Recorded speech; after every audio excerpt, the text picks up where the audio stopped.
Bem-vindos, camaradas! Eu sou o Lucas Teixeira, do Pet Leaf Fiscar, e hoje nós vamos falar de um famoso jogo de navegador e a física envolvida nele.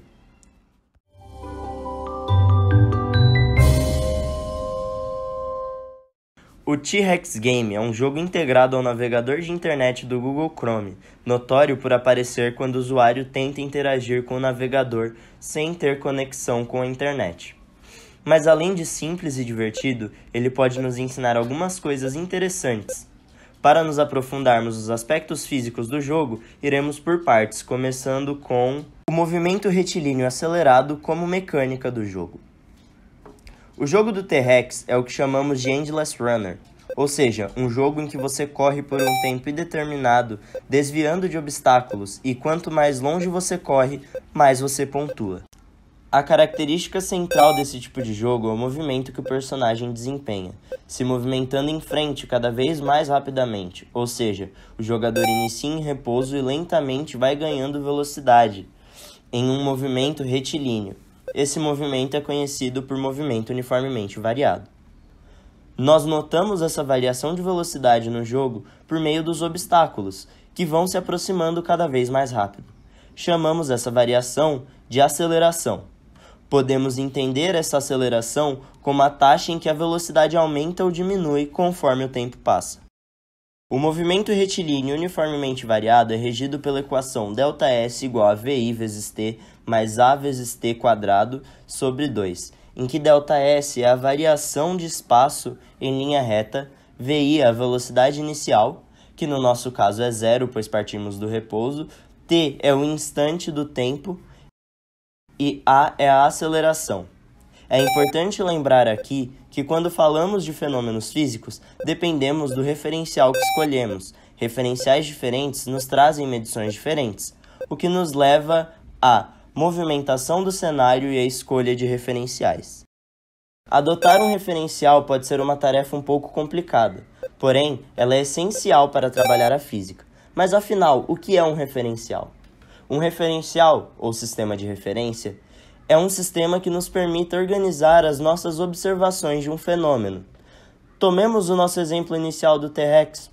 No jogo, o cenário se movimenta na direção do dinossauro, enquanto para nós ele parece estar parado. Isso ocorre porque nosso referencial se move num movimento semelhante ao do dinossauro. Da mesma forma que dois carros se movendo na mesma velocidade, parecem estar parados um em relação ao outro.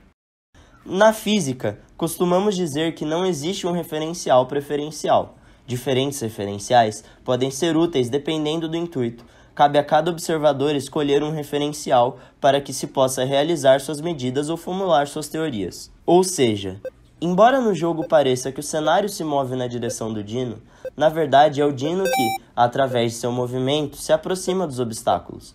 Esse aparente movimento dos obstáculos ocorre justamente pelo referencial que é utilizado no jogo.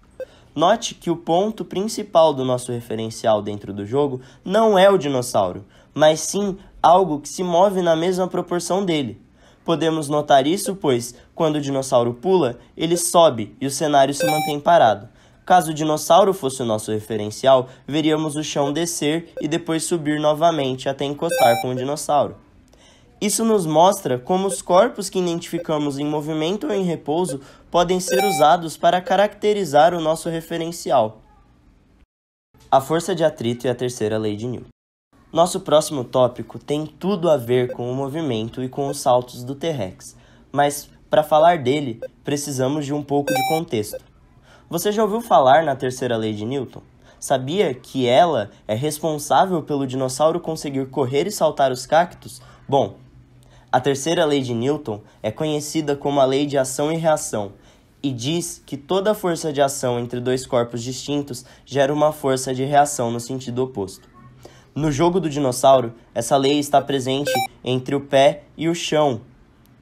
O dinossauro empurra o chão para trás com seus pés e, como reação, o chão empurra os pés dele no sentido oposto, ou seja, para frente. Essa força de reação no chão vem na forma de uma força de atrito. Quanto mais longe o dinossauro quiser chegar com cada passo, com mais força ele deverá empurrar o chão para trás para ser empurrado de volta com mais força para frente. Para saltar os cactos, a mesma lei de ação e reação é válida, pois o dinossauro deve empurrar o chão não só para trás, como para baixo também, para que o chão, além de o empurrar para frente, o empurre para cima.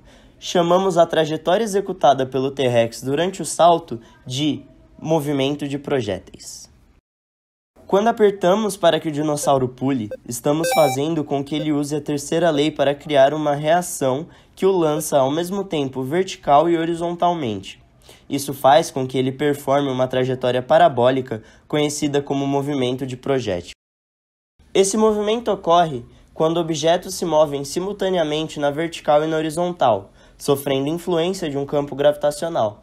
Como já vimos, ao pular, o dino cria uma velocidade na direção vertical, por conta da terceira lei, que o leva para cima, e atinge o ponto mais alto dessa trajetória quando a velocidade é anulada pela aceleração da gravidade que o puxa para baixo.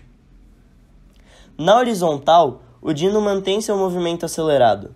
Ambos os movimentos são funções do tempo e ocorrem simultaneamente, ou seja, a posição do dinossauro varia tanto na horizontal quanto na vertical conforme varia o tempo. Essa é a mesma relação de movimento envolvida nas corridas de obstáculos e saltos à distância. Essa relação simultânea é possível pois a velocidade, assim como a aceleração, é uma grandeza vetorial. Não iremos explicar aqui os vetores, mas vale notar que eles têm propriedades que nos permitem analisar suas componentes independentemente, o que facilita muito a descrição e o entendimento dos movimentos. Bom, camaradas, é isso. Espero que tenham gostado do vídeo. Para mais informações no assunto, temos links na descrição de sites sobre os tópicos abordados. Obrigado e até o próximo jogo.